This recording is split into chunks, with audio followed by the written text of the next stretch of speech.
Mereka ramai-ramai berangkat ke Mimika. Tetapi saat itu, Mimika bukan seperti saat ini. Berbendera Belanda, Koninklijk Paketvaart Maatschappij. Orang Kamoro memang ada, tapi mereka tersebar di sepanjang pantai ini. Mereka menunggu dan menanti. Tapi berapa tahun lalu, berapa puluh tahun lalu, nama Kei jelek karena pembunuhan demi pembunuhan. Itu orang Kei. Engkau langgar adatmu dan engkau langgar agamamu.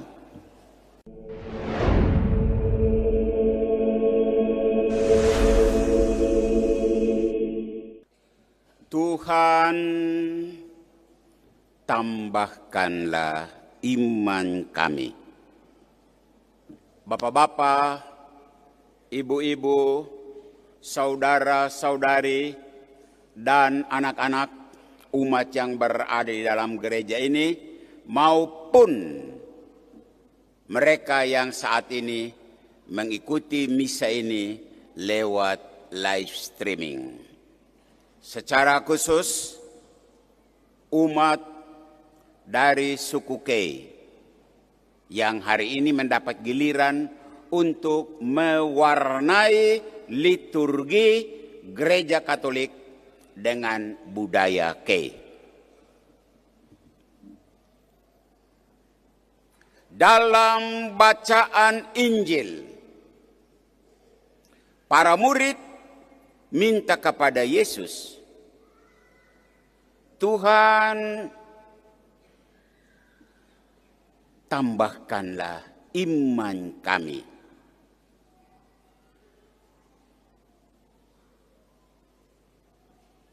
Dan dalam misa ini juga, kita umat paroki katedral mengajukan permintaan yang sama.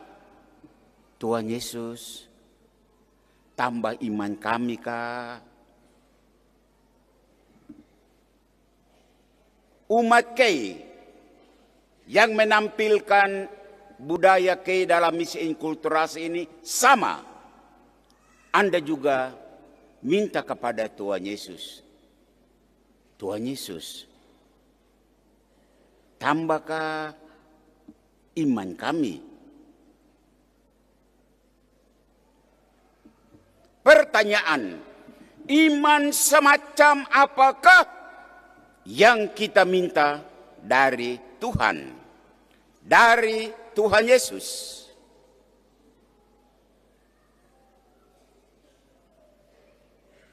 Yesus menegaskan, sekiranya kamu memiliki iman sebesar biji sesawi, sekecil biji sesawi, kamu dapat berkata kepada pohon ara ini,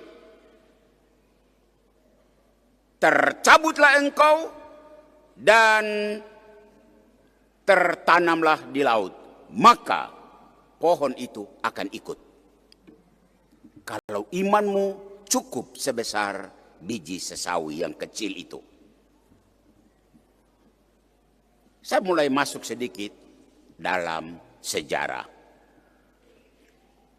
Tanggal 13 Juli 1889, orang Kei pertama, seorang anak kecil, namanya Sakbau Dumatubun, sakit-sakitan. Orang Kei yang masih percaya animisme, percaya dewa pencabut nyawa. Ayo, pastor itu bernama Tuan Kuster SY. Kita kasih anak ini Sakbau namanya, Sakbau Dumatubun, kasih.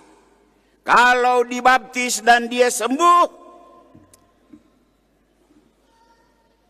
dewa itu yang dibawa oleh pastor itu, pasti dia punya kuasa lebih besar dari dewa pencabut nyawa.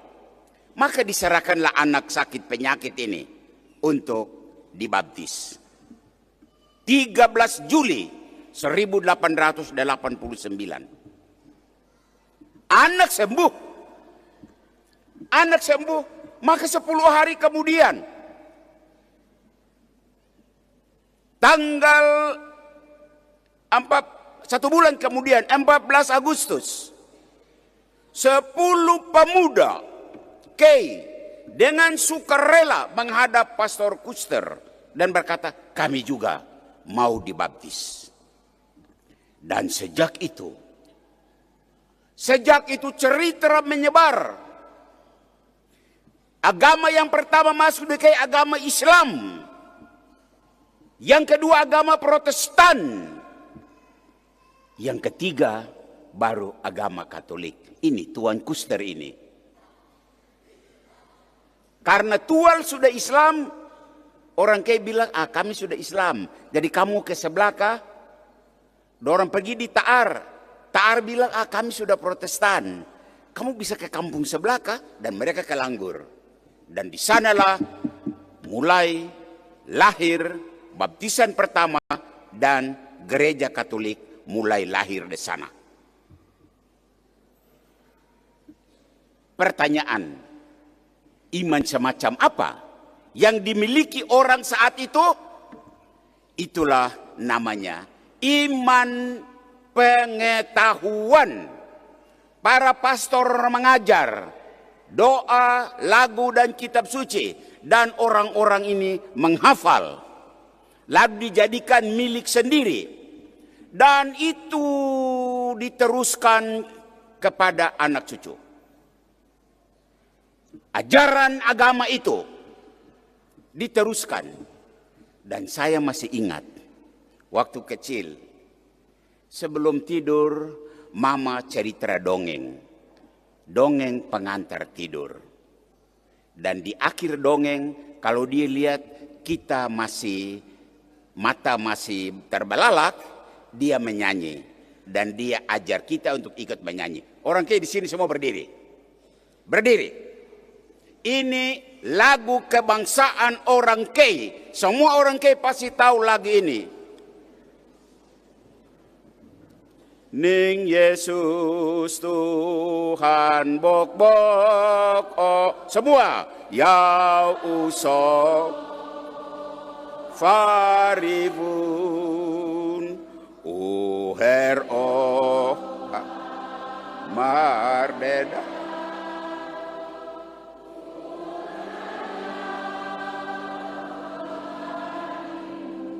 Leer en fit en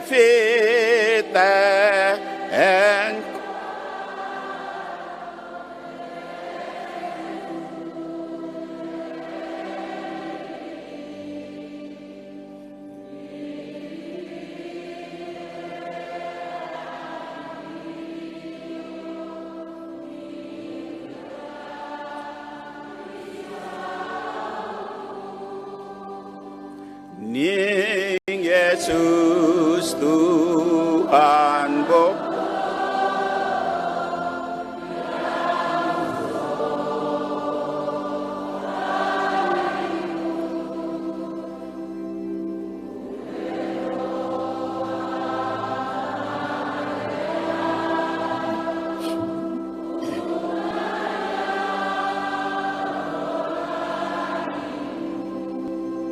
Silakan duduk.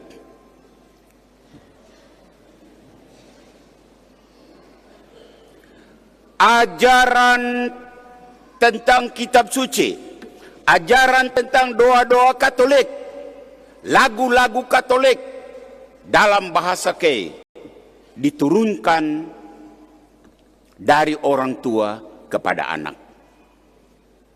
Dalam tempo singkat, tercatat dalam sejarah tahun 1920, sekitar 5.000-an umat Kei dalam waktu singkat sudah dibaptis. Dan mereka menjalankan kehidupan Katolik.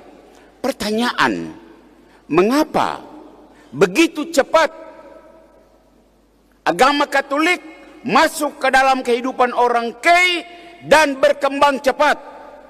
Tahu kenapa? Pastor mau jawab.